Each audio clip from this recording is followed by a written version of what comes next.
Oi, gostaria que falasse mais sobre mães narcisistas. Tive uma e ela era oculta. Eu sumi dela, manipuladora demais e vítima. Nunca amou e sempre foi pervertida.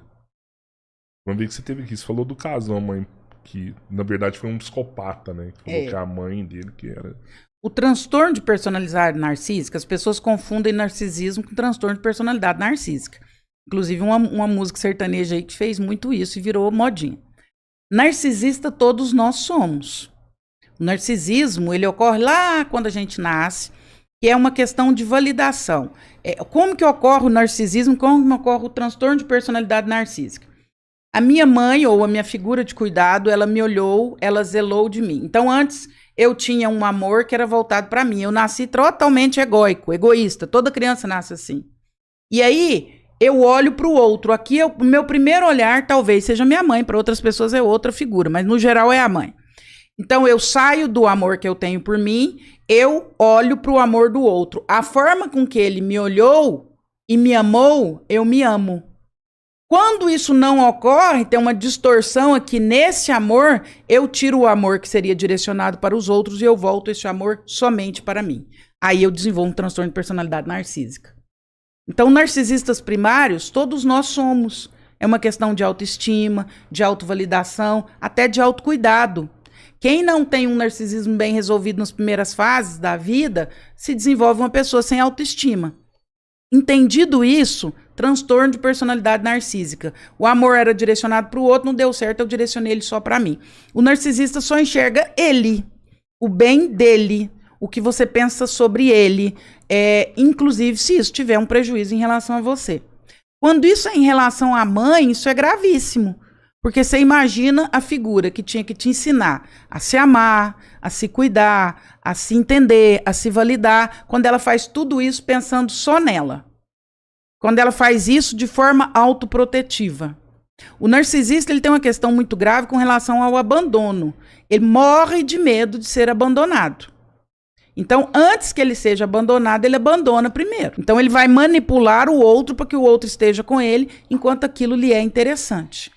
Então, quando vem da mãe, isso é muito triste, porque se eu pegar você, Rodrigão, com 30 e poucos, 40 anos, entrar uma pessoa narcisista na sua vida, ou com transtorno de personalidade narcísica, você já tem sua personalidade formada.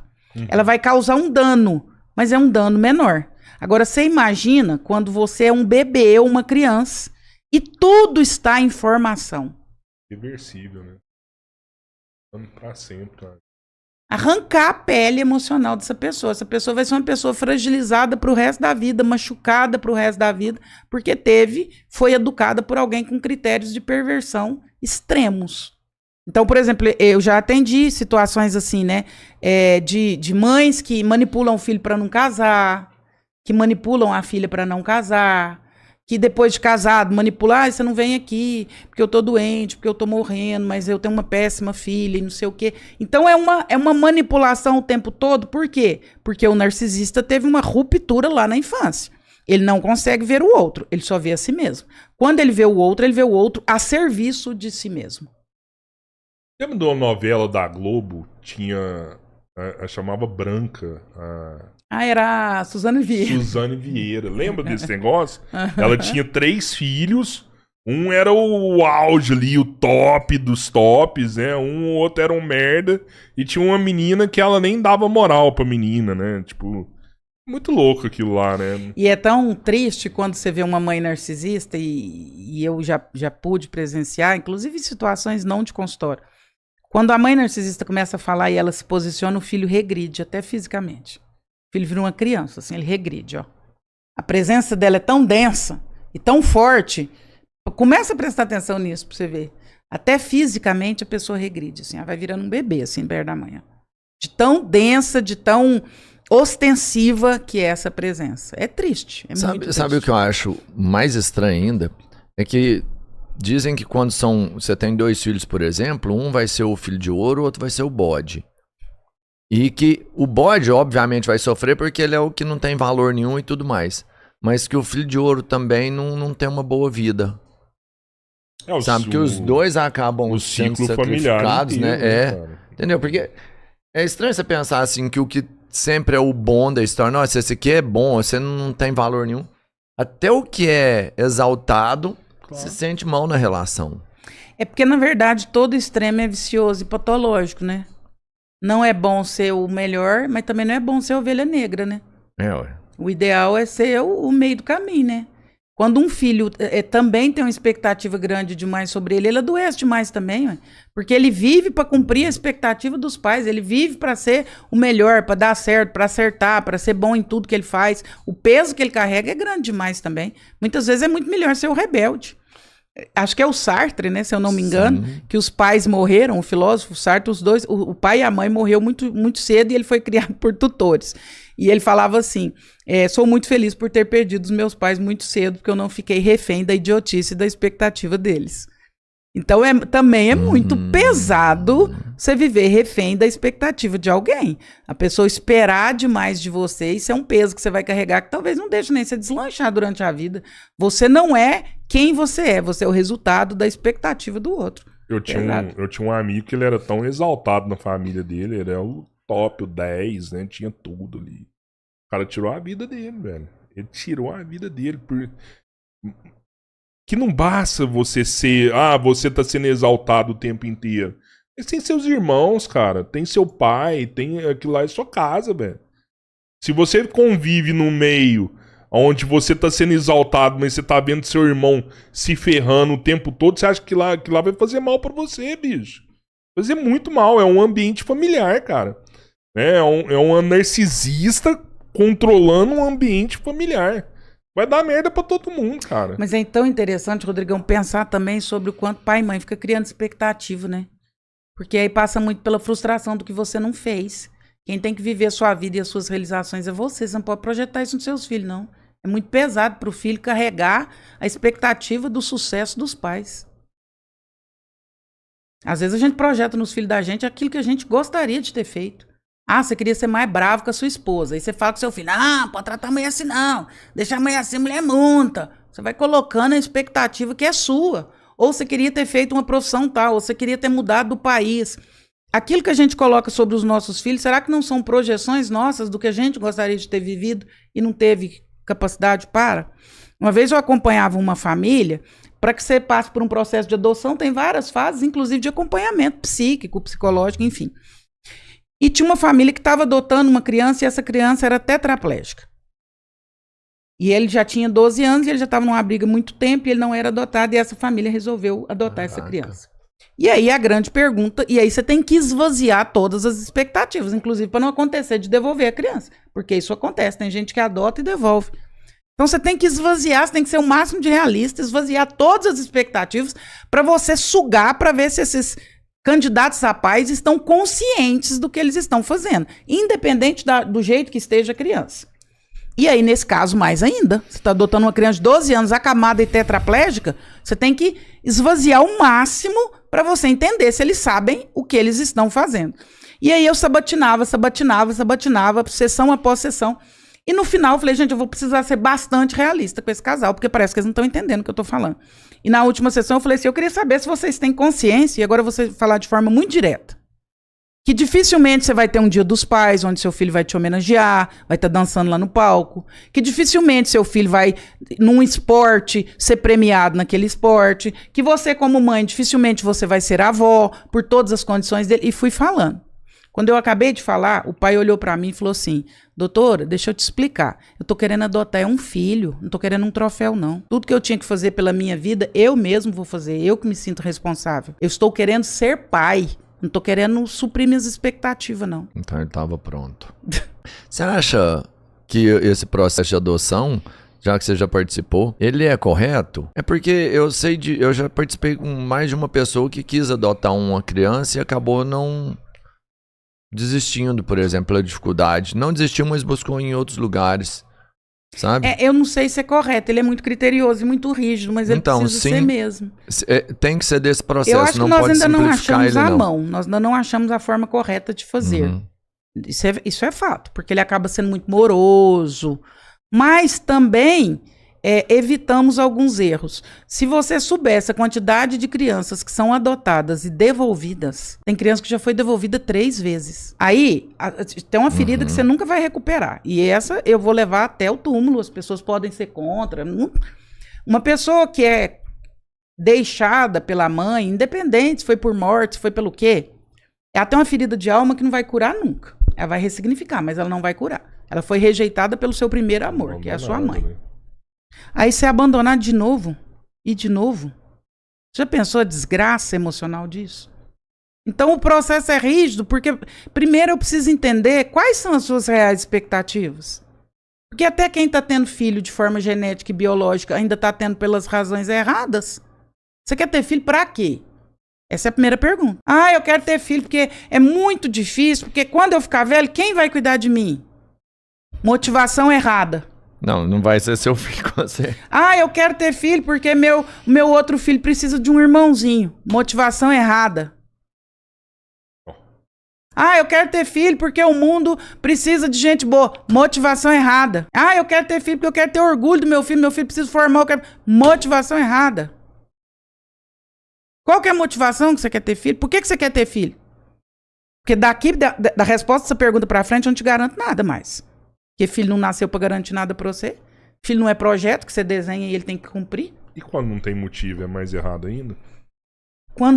Sabe qual que é o melhor motivo? Porque eu quero ser pai. Eu quero transbordar de amor por alguém. Porque eu sinto que o amor que eu tenho dentro de mim é tão grande que eu preciso dividir isso com alguém. É pouco só pra mim. É egoísmo meu querer ficar com isso só pra mim. Eu tenho condições de transbordar. Eu brinco muito com isso, às vezes, consultório ou em conversa. Às vezes eu falo com casais amigos meus. Quantos filhos você tem? Só um. Cadê o outro? Ah, não vai ter mais filho, não. Eu falo, pois é. Nós que temos condição de dar boa escola, boa educação, vida espiritual, estamos tendo só um. Aí quem não tem condição, muitas vezes, eu não estou falando condição social de dinheiro, não. Estou falando condição de criar ser humano viável. Tem 5, 6, 10. Você já pensou que mundo nós vamos ter daqui 20 anos? Mas você falou porque uma das coisas que, por exemplo, eu já falei aqui no começo que eu casei sem querer ter filho. Contrato verbal de não ter filhos. E aí a gente teve um e, pô, pra quem não vai ter nenhum, um já é filho pra caramba, né? Você não queria ter nenhum, já tem um, pô, já tem muito mais, eu tenho 100% a mais do que eu queria. E aí depois ele tem um irmão. E o irmão meio que não foi por acaso mais. Também foi, assim, já não planejou nem nada, teve um irmão. Mas depois que eu tive um filho, e aí o povo falou, nossa, vai ter outro. Falei, não, um só tá bom, eu nem queria. Mas eu entendo a importância de um irmão. E por que de um irmão? Por que eu falo isso? Porque todo mundo dê um irmão pro seu filho. E não é porque vai dar certo, porque não tem regra. Mas o cara que me convenceu, ele me falou uma coisa que até hoje eu trago. Ele falou assim, então, o seu filho tem que ter um irmão. Porque uma hora, sua mulher vai morrer, que é a mãe dele, você vai morrer, você é o pai dele. Se ele tiver um irmão, alguém vai chorar com ele todas as dores. Isso vai ser bom pra ele. Ele entender que tem alguém que sente a mesma dor que ele, que tá vivendo o mesmo momento que ele. Eu falei, caramba, mano, irmão é foda, hein?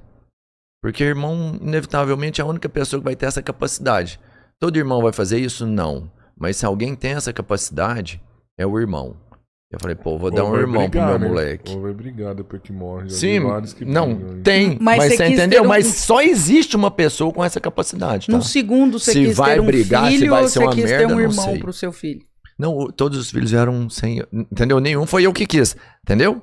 Mas eu achei que é legal, mano. Eu falei, pô, é verdade. Só um irmão tem essa capacidade. E o irmão é um treinamento pra vida, né? Que se tem alguém que vai te sacanear, que vai fazer bullying, que vai tentar te ferrar, na melhor possibilidade são seus irmãos. Aí eles vão te treinar pra vida. Você vai ser um ser humano mais fortalecido.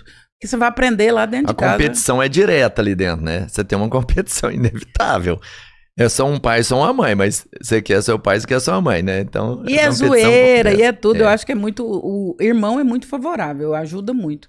Eu falo que, assim, meus filhos, o Tomás virou outra pessoa depois que a Beatriz nasceu. Outra pessoa. A diferença deles é de quanto? 6 anos exatos. Ah, não. Os dois nasceram no mesmo dia. Aí já é até legal. O Dura é igual eu tenho um irmão da minha idade. Teoricamente, a diferença é muito pouca. Ele ainda era mais... Ele é mais novo. Mas fisicamente ele ficou mais forte que eu, então o bicho pegava 100% de igualdade ali, viu? Vocês brigavam? Rapaz, 2 machos. Um querendo ser o alfa, o outro é o alfa, então não tem jeito, né? Que um é. Rapaz, ali eu vou te contar. Minha mãe era macho também, viu? Se não fosse brava, já pensou que Quem tinha batia mais, você ou seu irmão? Eu batia mais que eu era mais rápido. Eu dava um, batia e saia correndo, entendeu? Ah, mas Aí, ele era mais se forte. ele me pegasse, ele me batia, é que eu não dava conta, né? De me Moía. pegar, eu velhaco absurdo aí. Pra que eu vou brigar? Eu só dava uma pancada, ó, chinelo que me pega. Marilessa Genro mandou aqui, como é o casamento com uma pessoa narcisista? A relação com uma pessoa narcisista é uma desgraça. Se casamento é compartilhamento, como é que eu compartilho a vida com alguém que só pensa em si? O narcisista só vai pensar nele, nos benefícios dele, nas questões dele. Se ele tiver que sacrificar você, ele vai fazer. Porque ele está pensando nele. Lembre que a ferida de alma dele é a rejeição. Então ele morre de medo de ser rejeitado. Então ele vai fazer tudo para não ser. O narcisista sabe que ele é narcisista? Alguns sim. Sabe? Sim.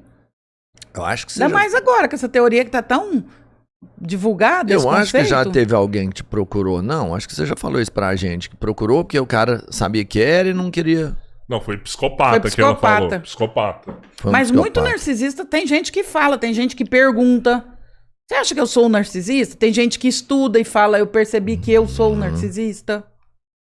É que eu vejo que muitas pessoas são vítimas e não conseguem reconhecer a pessoa que tá manipulando elas como um narcisista, assim, sabe? Vítima do narcisista? É, tipo, tô casado com um narcisista e ela não sabe que o marido dela ou que a esposa dele é um Eu narcisista. boto fé que é difícil pra caramba, né? Assim, Não de perceber sabe, que não consegue. Eu acho que é não difícil. consegue. E aí vai aonde você deu as dicas aí, né? Pô, você tá num relacionamento tóxico aí, você tem que fazer as perguntas aí, se você tá melhor ou tá ué. pior, né? Antes que você começou, mas também acontece isso, às vezes a pessoa tá bem ali, ela entra bem na parada, tá legal, tá convivendo bem, tudo, aí depois, sei lá, vem um filho. E depois que vem um filho, as coisas pioram.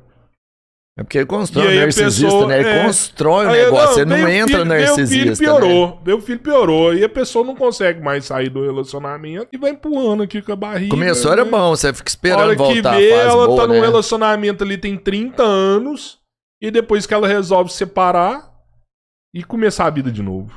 Gente, são sinais tão sutis, mas que a gente tem que ligar o alerta. Eu falo que a gente não precisa ter doutorado nas coisas. Os sinais estão aí. A gente é porque quer se enganar. Uma vez uma pessoa me contando uma situação, nem foi em consultório. Ah, minha filha é adolescente, tal, vai pras festas, tal. Falei, legal, que hora que ela volta? 2, 3 horas da manhã, aí eu vou buscar. Mas por que você? Ah, porque meu marido fala, não, meu bem, eu tenho mais sono que você, tira o carro e vai. Ah, pode ser verdade. Não, é verdade. É verdade. Só que você acha, você como homem, você acha que é correto? Não. Aí você prioriza seu sono, sua esposa se expõe na rua de madrugada, a risco, sua esposa, sua filha, mas você tá com sono.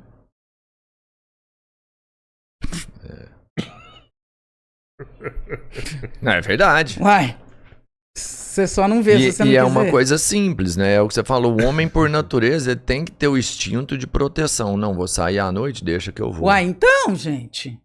Tem o que básico, ser maior do uai. que qualquer outra. Não, mas eu sinto mais sono que você sente menos. Por causa do seu sono, você vai me expor? Eu e minha filha? A violência urbana, social? E aí? Então, assim, os sinais, eles são muito sutis, mas você só não vê se você não quiser, ué. Você tem que começar, a observar, ué. Ah, fulana... E assim, são discursos tão diluídos na sociedade. Fulana, na conversa aqui, ó, no dia a dia eu vou conversando, eu vou observando, assim, banalmente. Ah, fulano vai almoçar todo domingo lá na casa da mãe dela, mas o marido dela não vai. Mas por que ele não vai? Ah, porque ele não gosta, mas ele já falou que não acha ruim dela ir. Mas ele não vai, ele não quer ir, ele falou que não vai, que ele não vai fazer nada que ele não é obrigado que ele é obrigado a fazer. Ué, mas como assim? O seu prazer passa só pelo seu prazer ou o seu prazer passa pelo dar prazer pro outro? Porque muitas vezes eu faço muitas coisas que não me dão prazer.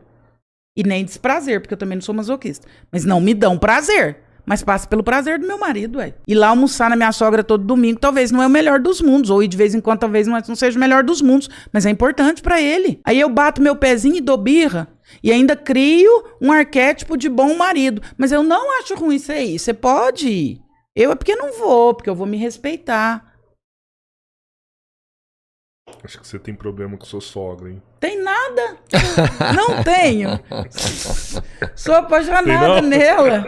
Não tem, ela é um Mas a doce. maioria das pessoas, muitas pessoas têm, Da né? sogra não, mas eu vi um problema na Andréia, que ela mesma já relatou, do pai. A hora que você falou do seu sogro, que você achava ele muito bonito e tal, aí depois, logo depois você contou a história do dia da chuva, você se segurou aqui. Você se emocionou de verdade. Então, reflete mesmo o seu problema, sabe? A pele fina ainda tá aí. Claro! Entendeu? Mas é nós que você vive disso, com isso ela, não vai entendeu? mudar. Mas é visível, entendeu? Assim, é que depois que a gente entende alguns sinais, que se você não tivesse comentado sobre tudo isso, talvez você com certeza você ia se emocionar do mesmo jeito, mas eu não teria uma associação lógica tão perceptível como eu tive. Falei, pô, ele é realmente a imagem de pai que ela tem. Foi. Robertinho, quando meu pai faleceu, eu estava diante do caixão, meu pai ficou uns 10 anos acamado, que talvez seja a sensação que você tenha com a sua mãe, não sei, só uma intuição. Meu pai ficou 10 anos acamado. Quando ele faleceu, eu fui para diante do caixão, comecei a chorar e eu me perguntei, por que eu tô chorando? Porque a nossa relação foi muito distante, até pela idade, enfim, várias questões. E aí me veio muito aquela música do Fábio Júnior e eu falo que essa música definiu as minhas lágrimas. Choro por tudo que a gente não teve, por tudo que a gente não realizou. O meu grande lamento nesta vida é eu e meu pai não termos acontecido. Nessa vida nós não acontecemos. Nós não conseguimos acontecer.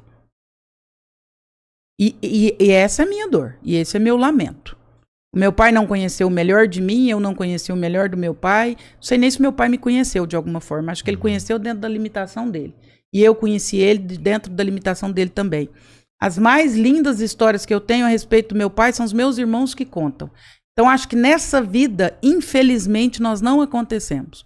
Então, as minhas lágrimas eram por isso. Por tudo que a gente não teve, por tudo que a gente não realizou. Eu lamento muito, nesta vida, nós não termos acontecido. E eu reconheço essa pele, ela é fina mesmo. Ela é bem fininha. E dependendo da situação, realmente vai cortar e vai sangrar de novo mesmo. Então, você foi muito sensível na sua percepção. Você chegou a conversar com seu pai alguma coisa sobre a relação que não aconteceu, a pessoa que você era?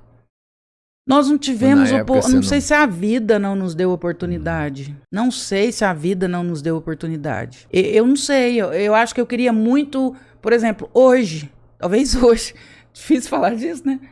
Eu hoje gostaria muito que meu pai visse tudo que está acontecendo. Eu gostaria muito de ter tido a oportunidade de dar orgulho para ele. Eu acho que ele ia se alegrar muito com isso. E eu acho que ele foi uma pessoa muito legal também, e eu gostaria de ter tido muito orgulho dele, mas eu também não tive muito tempo. Dizem que os terapeutas, os psicólogos, os psicanalistas, na verdade, querem curar os outros porque foram muito feridos. Na verdade, quem se torna cuidador, cuida do outro porque foi muito ferido.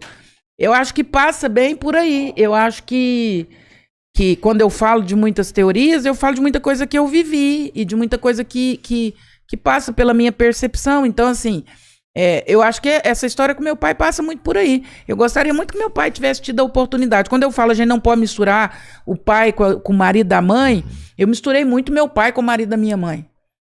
Eu demonizei muito o marido da minha mãe, só que o marido da minha mãe não era meu pai. Meu pai era outra pessoa. Então, quando eu ouço histórias a respeito do meu pai, eu vejo uma pessoa que foi muito legal. Eu vejo uma pessoa que educava, que não batia, que não espancava. Meu pai acabava a luz no bairro. Nossa casa foi a primeira casa do bairro Roosevelt, em Berlândia. E acabava muita luz. E quando acabava, eu lembro disso nitidamente. Acabava a energia do bairro, ele acendia vela e ficava fazendo bichinho com a mão, que os bichinhos iam projetar na parede, até a luz voltar pra gente não ficar com medo. Então, meu pai foi uma pessoa muito massa, mas que eu não tive a oportunidade de conhecer, e eu lamento muito por isso. Mas é a história que deu pra nós. Então, assim, o meu choro diante do caixão dele foi esse. Que pena que nessa vida nós dois não acontecemos. Hoje não o culpo, na verdade acho que nunca o culpei. Eu entendo o contexto de vida do meu pai, hoje eu entendo o homem esforçado que ele foi. Meu pai foi menino de rua, com 13 anos ele saiu de casa, foi morar nas ruas em Belo Horizonte. Com 18 ele entrou no exército, do exército ele entrou na polícia. Ele ficou anos, mais de 40 anos, sem conviver com os próprios pais dele. Depois ele casa, ele tem 7 filhos. Ele tem que criar esses 7 filhos, ele tem que pôr comida dentro de casa do jeito que ele deu conta. Então tem um contexto, sabe lá o que é não ter e ter que ter para dar. Meu pai não foi criado pelos pais dele, não foi criado pela mãe dele, não foi criado com os irmãos dele. Como é que ele ia me dar aquilo que ele não teve? Então eu entendo, assim, dentro da limitação dele, ele deu o que ele deu conta, ele deu o que ele pôde. Mas ele foi um homem honrado, ele tem 7 filhos, que são seres humanos viáveis, graças a Deus. E é isso, acho que fez o que deu certo de fazer. Quando ele estava doente, nós tivemos essa oportunidade. Uma vez ele já não estava muito consciente, ele estava semi-consciente. E eu tive a oportunidade de falar isso para ele. Do quanto eu me orgulhava do homem que ele foi. Hoje eu fico... Por isso que é importante fazer terapia. Quando você volta atrás, às vezes uma coisa pequena te faz pensar. Outro dia eu pensei, falei, gente, meu pai foi tão guerreiro. Meu pai era policial militar, mas meu pai nunca teve um serviço só. Ele trabalhava de polícia e nas horas vagas ele trabalhava de outra coisa. Meu pai fez colchão, meu pai vendeu biscoito, meu pai foi segurança de loja. Olha a consciência que ele tinha de que nós não podíamos passar fome, de que nós precisávamos estudar. Então, dentro da limitação dele, ele fez muito, fez com brilhantismo. Mas, infelizmente, nós não tivemos oportunidade de falar isso com o outro, de viver, de se orgulhar um do outro. Quando eu fui me orgulhar dele, entender isso tudo, ele já estava indo embora. E quando ele foi embora, ele não teve oportunidade de ver a filha que ele criou, de certa forma. Então, é isso. Passa por isso. Eu acredito que ele fez um bom trabalho. Eu também acho. Eu também acredito que ele fez, sim. Eu acho que a gente... eu sempre falo isso, assim, quando alguém perde alguém, eu digo assim, tem gente que fala assim, minha mãe morreu e eu não quero mais viver. Eu falo, a única obrigação de nós que ficamos é viver. Nós temos esse compromisso com quem foi embora. E viver com qualidade, e se alguém de algum lugar estiver vendo isso, sentir feliz pela vida que nós estamos construindo. Então eu acho que se de algum lugar, ou se em alguma situação, se o meu pai puder se orgulhar, eu imagino que ele deve se orgulhar assim e entender que ele fez um bom trabalho, que estamos todos muito bem. Não somos os melhores do mundo, mas somos todos honrados, viáveis, construímos a nossa família com as nossas limitações. Hoje o trabalho que eu desenvolvo, eu acho que eu ajudo muita gente. Eu acho que muita gente entra em contato com as suas próprias dores, talvez a partir da minha. Então tá valendo a pena. Eu acho que ele talvez ele se alegre muito com isso, sim. Que eu acho que era isso que ele queria. Acho que ele não queria nada além disso. Vocês me arrebentaram, né? Eu acho que importante também, você tem que falar sobre isso, porque as pessoas veem a intelectual, a mulher que sabe tudo, e às vezes não percebe que é só uma mulher mesmo, né? Cheia de emoções como qualquer outra, né? E é importante um pouco mais de conhecimento do que a média, mas sim.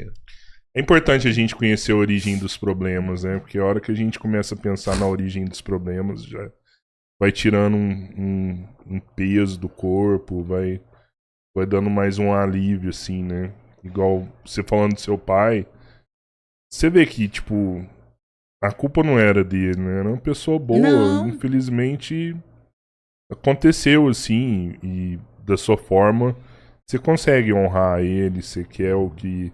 Acho que é preocupação de todos nós, assim, né? Honrar pai e mãe, tudo, né? Pelo menos comigo isso me pega muito. Hoje, a hora que eu paro pra pensar também, no caso da minha mãe, eu vejo que a culpa não é dela também, se eu for pensar na origem de tudo, né? Filha única, meu avô do lado era alcoólatra, né? Tipo, eu, molecote, ele já me dava uns coça de vez em quando, bêbado, né? Imagina o que ele não fazia com ela.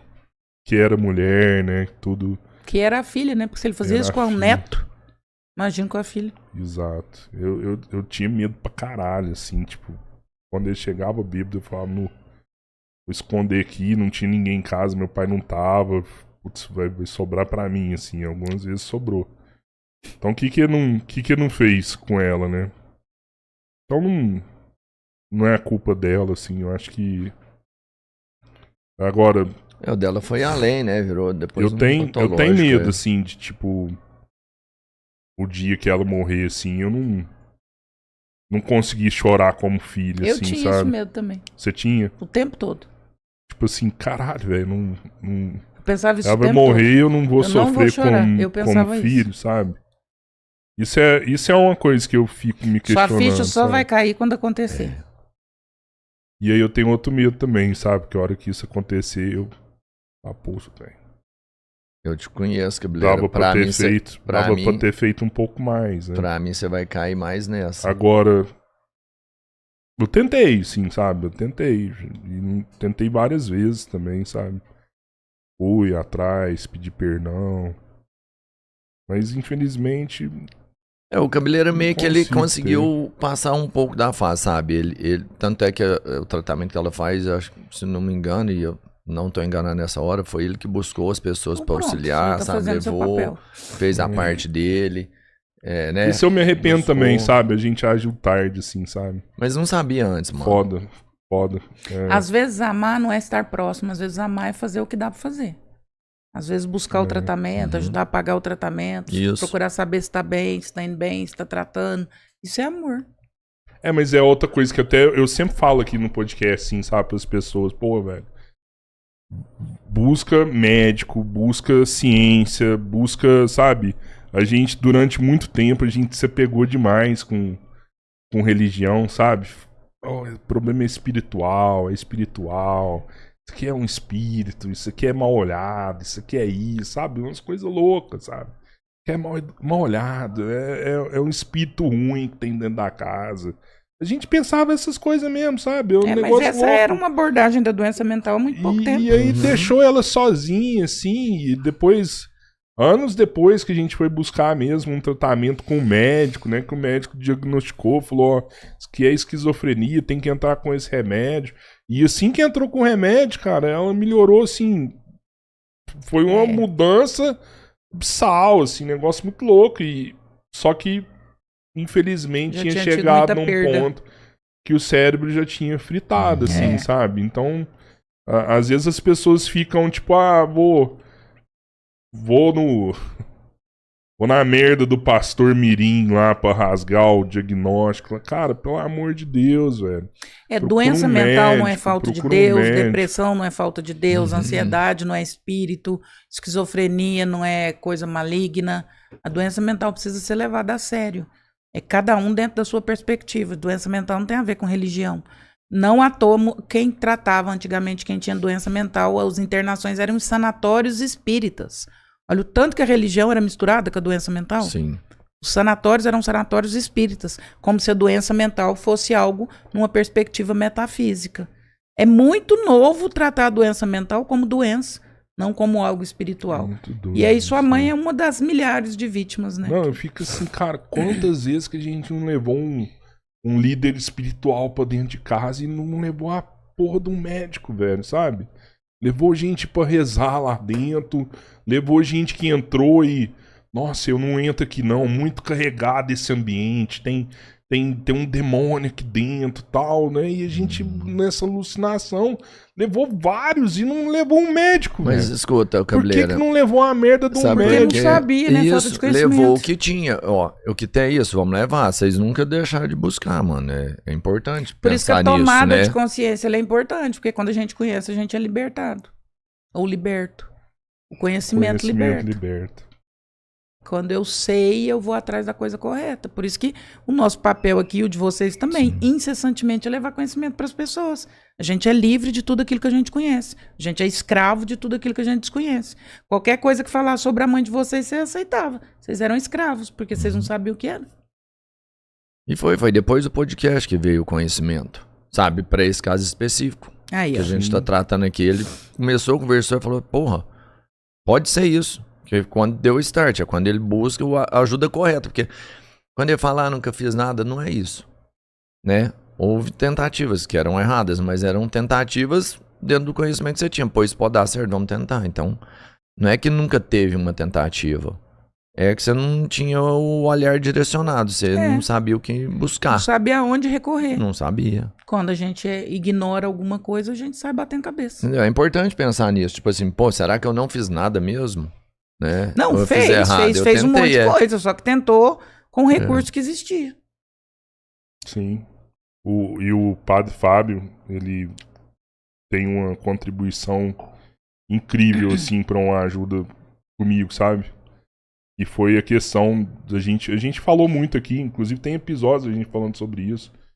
Tipo, ó, te amo, tá tudo certo, né? Eu acho que isso é uma parte do honrar, né? Eu sou grato pela minha vida, sou grato mesmo, porra.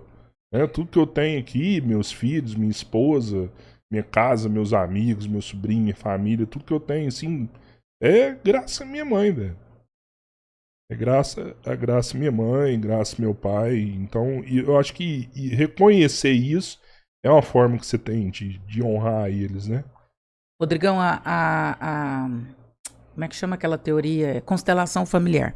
Ela vai dizer que o mais precioso que os nossos pais, uma especial nossa mãe poderia nos dar é a vida. Todo o resto é depois e é plus. Nós temos que ser gratos pelo simples fato dela ter nos dado a vida. Exato. O resto é depois. Sua mãe poderia ter escolhido que você não viesse ao mundo. Ela permitiu que você existisse. Ela te deu a vida. Não existe nada mais precioso que isso. Só por isso ela já merece ser honrada.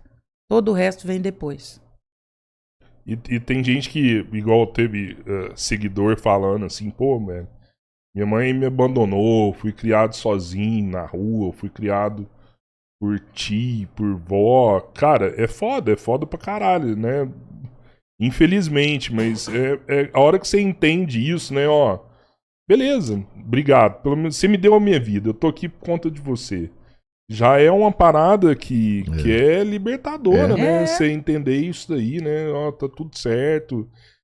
E aí o padre Fábio completou com isso, né? Porque eu ficava me questionando, tipo, mas eu sei disso, mas eu tenho que amar ela igual os meus amigos amam a mãe. Eu sei disso, mas eu tenho que amar igual você às vezes se questionar assim, eu tenho que amar meu pai igual o Rodrigo e o Robertinho amam o pai dele. Não, velho, não. Tá tudo certo, te amo, né?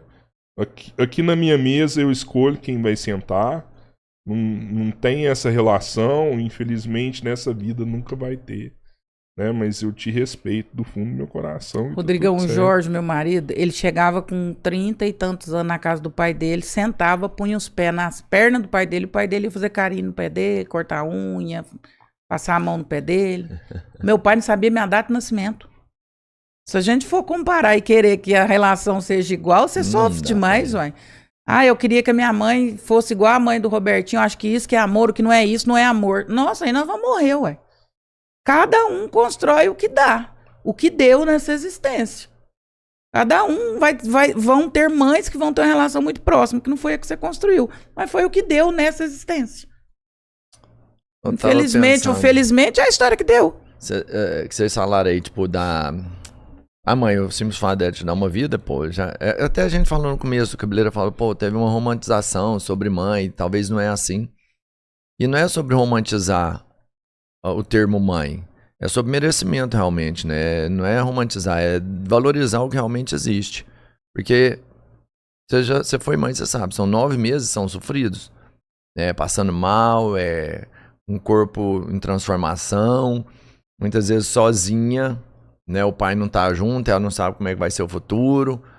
Enfim, o simples fato de ter nascido já foi mesmo sem querer, teve um sacrifício da mãe ali naquele momento, né? Então isso não pode ser esquecido também, né? Claro. Se ela deu conta do recado final ou não sei, mas um tempo dela, do corpo, da vida, do sangue, do sono dela, ela perdeu. Ela escolheu. De que forma que ela conduziu essa maternidade, aí é dentro daquilo que ela deu conta, das condições mentais, sociais, psicológicas. Mas você falou um negócio que eu sou um pouco hater e você vai concordar comigo. Nessa busca pelo entendimento do que estava acontecendo, eu cheguei aí, inclusive pessoas que estiveram aqui no podcast, 2 vezes em constelação familiar. Cara do céu, vou te falar um negócio, bicho. Foi ruim pra caralho aquilo lá, sabe? Foi muito ruim, porque eu não sei se é o jeito que as pessoas fazem, as pessoas não sabem fazer. Às vezes a pessoa faz um curso ali de um final de semana e se diz constelador.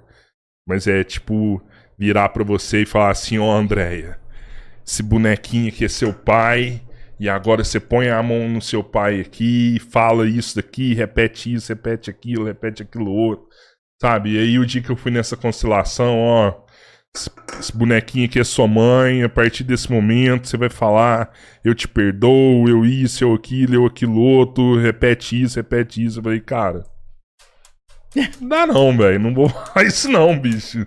Não vou falar isso não, sabe?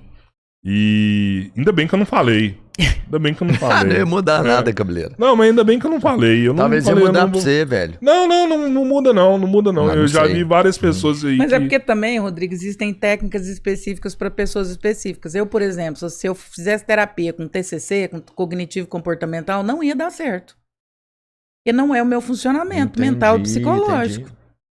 Ah, o TCC, se você tem uma crise de pânico, eu vou no shopping e eu tenho crise de pânico, eu tenho fobia social, não gosto de ver muita gente.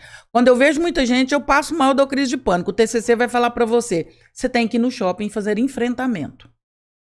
Isso pra mim não ia dar certo, eu ia falar pra você que ia ser uma péssima experiência. Porque o que dá certo pra mim, pra entender minha mente, é a psicanálise. Os motivos que me levam a ter crise de pânico, quais a raiz do meu pânico, mas aí é estilo. Tem gente que vai falar assim, não, eu amo TCC. Porque você tem que enfrentar, você tem que resolver, ele já te passa um exercício, ele não fica filosofando demais, aí é perspectiva. Tem gente que vai na constelação familiar, resolve uma existência. Tem gente que odeia. É aceitado juridicamente, né? Tem casos em que a justiça, né? Alguma validade deve ter ali, né? Não, tem, é uma ciência. Tem questões, claro que aí tem informações, forma que foi feito, conduzido, enfim, tem N coisas. Mas é estilo. Estilo de cada um. Andréia, gente falando de umas coisas boas, eu preciso que você dê mais uma dica aqui. Eu vou te explorar um pouco mais. E os moleques, eu falo assim, quando a culpa não é só dos pais, muitas vezes, ou talvez continue sendo. Quando o moleque fala assim, eu não pedi pra nascer, o que eu tenho que fazer? Pois é, você não pediu mesmo não, quem pediu foi eu que pedi pra você nascer. Como foi eu, a responsabilidade é minha, eu vou conduzir do meu jeito. Aí eu que escolho, então. Não, você não pediu, então agora você se ferrou, rapaz. Você me deu o melhor argumento. Você me deu o argumento matriz. Molequinho virar Você tá sofrendo com isso aí? Não, mas eu sei que eu já vi isso acontecer, cara, e eu penso, porra, cara louco. Exatamente, Tipo você assim, não pediu. Quem pediu foi eu. E já que foi eu que pedi, então a responsabilidade é minha. Se a responsabilidade é minha, eu vou conduzir do meu jeito. Nossa, isso é bom, hein, mano. Eu nunca passei. Se eu passar, eu nem falo, moleque. Assim, a conversa é bem mais curta. Eu converso pouco. A gente tem uma loja de brinquedos, você sabe. Mas disso, eu já vi umas coisas, mano. As coisas que a gente vê dentro de uma loja de brinquedo.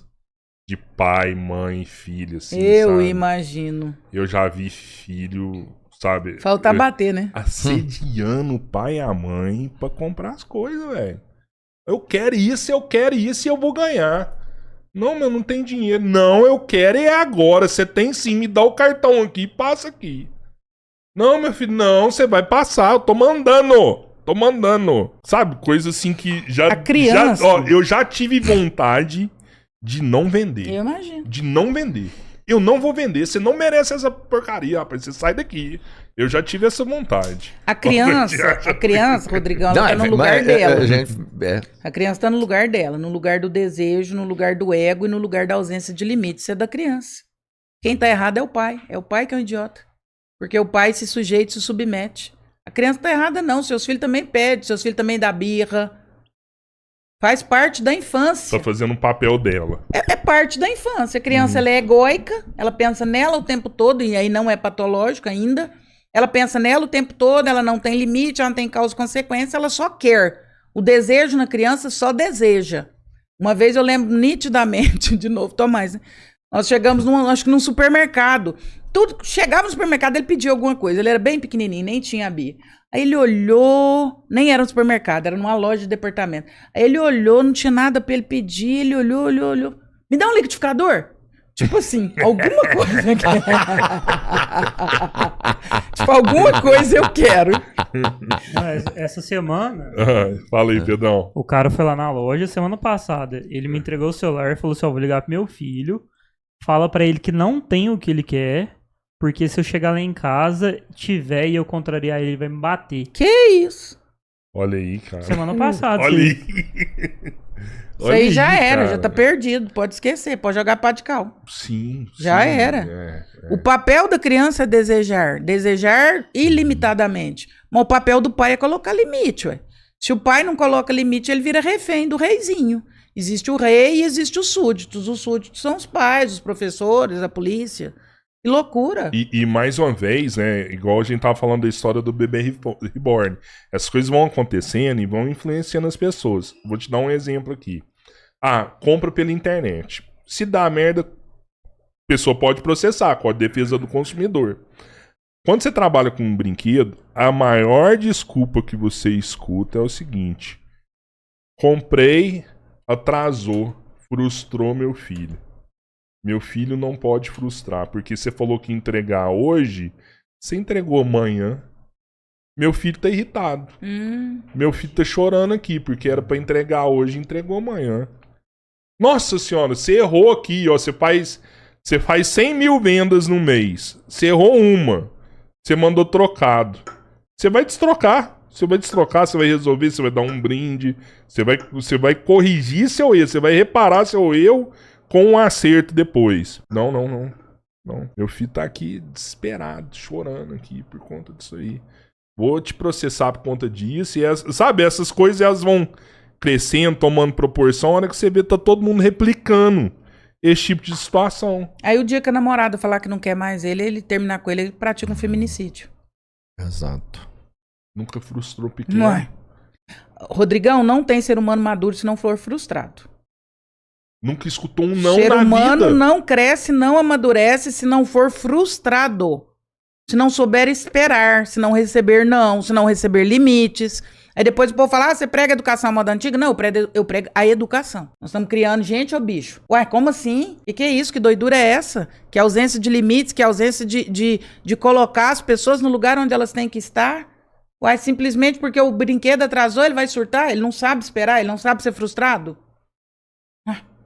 Eu tinha um primo e direto ele batia o carro do pai. Direto.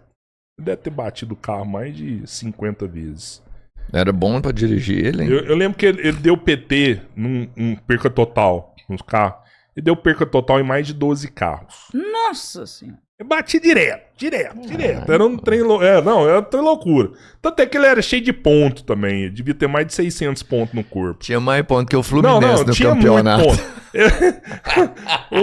uns 15 anos depois do último acidente dele, ainda saía caco de vidro dentro dele, assim, ó. Que isso? Ele falava, não, tá saindo caco de vidro aqui, ó, nas costas aqui. Ele tirava. Loucura esse negócio. O dia que meu tio falou assim, ó, a partir de hoje, eu não pago mais nenhum acidente seu, e pôs ele pra seguir a vida dele, ele nunca mais bateu o carro. Não, deve ter batido. Nunca mais. Demais. É Ele era muito roda assustador. dura. Assustador. A partir do momento que ele foi responsável por resolver os Causa e problemas dele, consequência. ele nunca mais bateu o carro. Ele velho. aprendeu a dirigir. Cara, é impressionante, velho. Não, porque agora passou a ser isso. da responsabilidade dele. É assustador, cara. Passou a ser a responsabilidade dele. Ué. É causa e consequência. Ué. Agora ele é que paga o conserto, agora ele para de quebrar. Sim, Ué. sim. Sabe, ele, durante uma vida, ele não teve responsabilidade com nada. É. Ele ganhava tudo, ele tinha tudo. Era carro novo, tirava carro zero, era viagem, era não sei o que, não sei o que. E meu tio era uma pessoa maravilhosa, mas nunca puniu ele. O dia que ele falou assim, ó, a partir de hoje eu tô resolvendo, sabe? Acabou.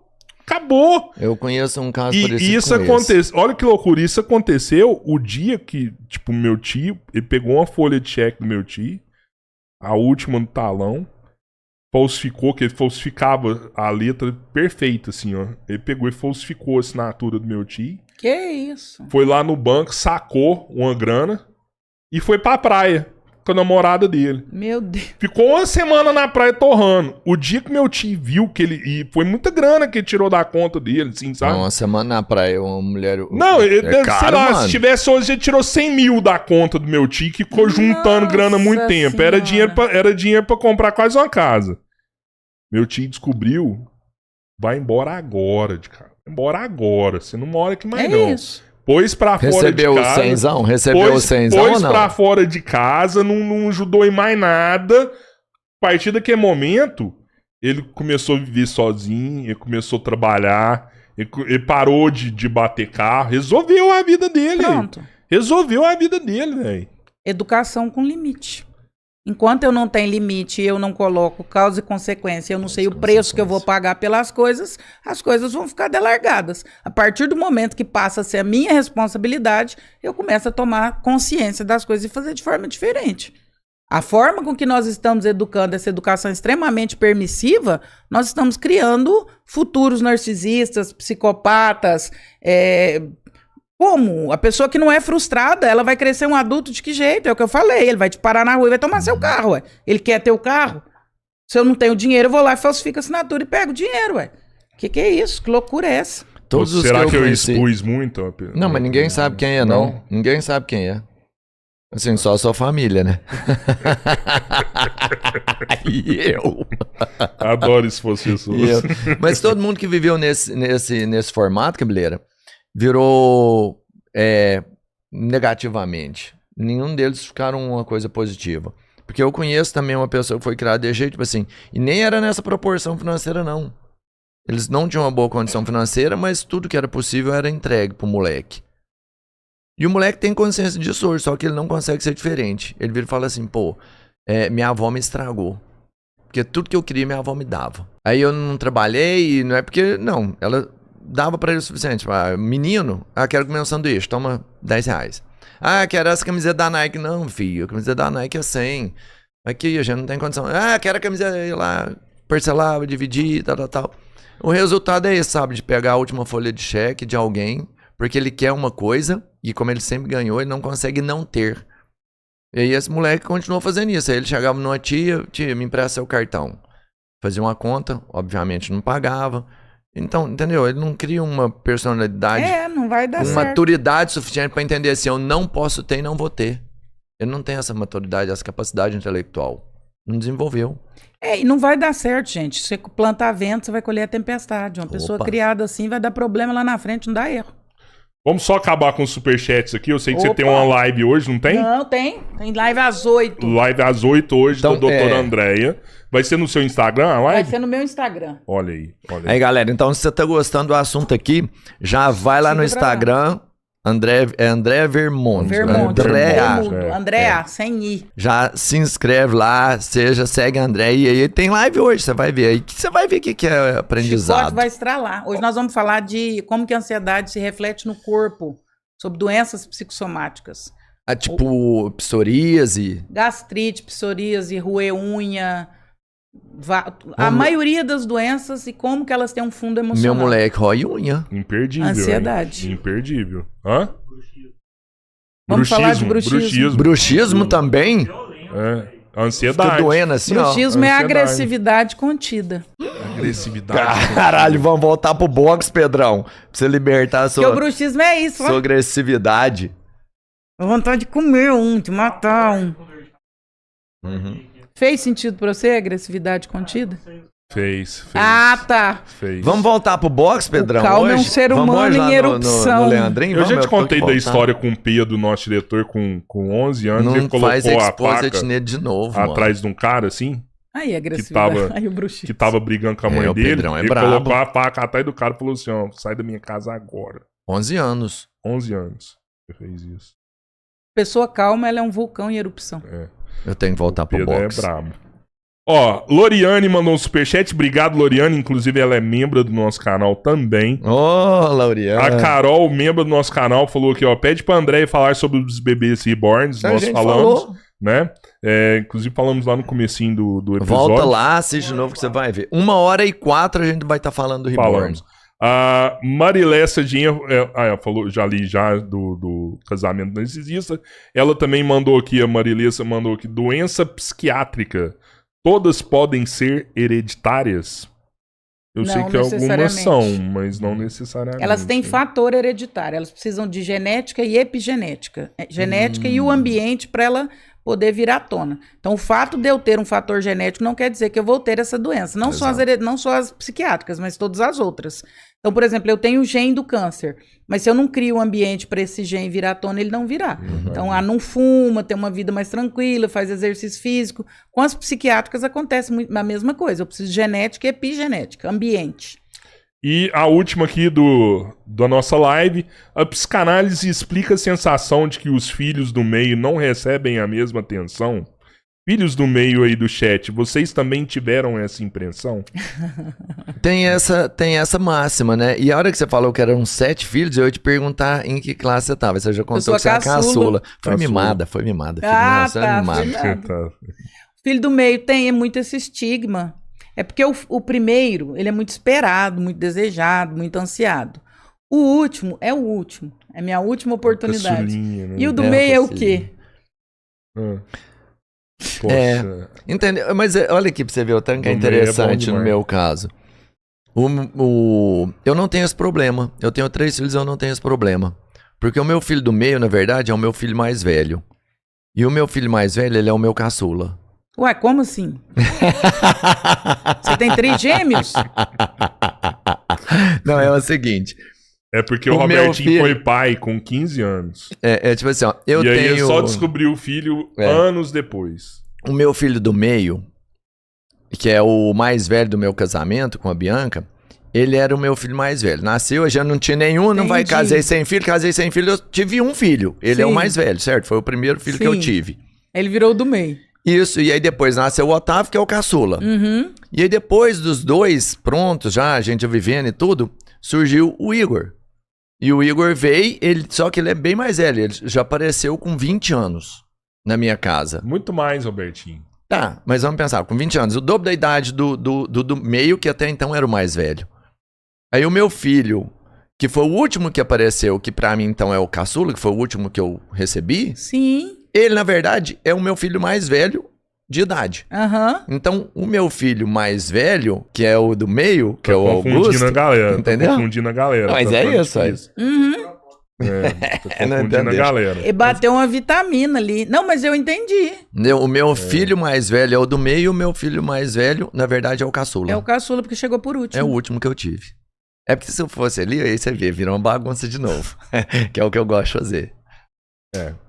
Andréia, obrigado. Que é isso, eu que agradeço a oportunidade. Vocês são Fantástico. hosts maravilhosos. Sempre um prazer é essa estar aula em casa, aqui com você. estar aqui com vocês. E hoje vocês acessaram um lugar e só quem tem a senha. A gente tá aprendendo, hein? Tá aprendendo. Vocês estão ficando Aprendizado perigosos. Ó, o pessoal aqui comentou muito aqui, pedindo você pelo menos uma vez por mês aqui no Ah, Três que Irmãos, delícia. ó. A Fazer um audiência quadro de vocês fixo é muito com boa. você. As pessoas são muito generosas conosco.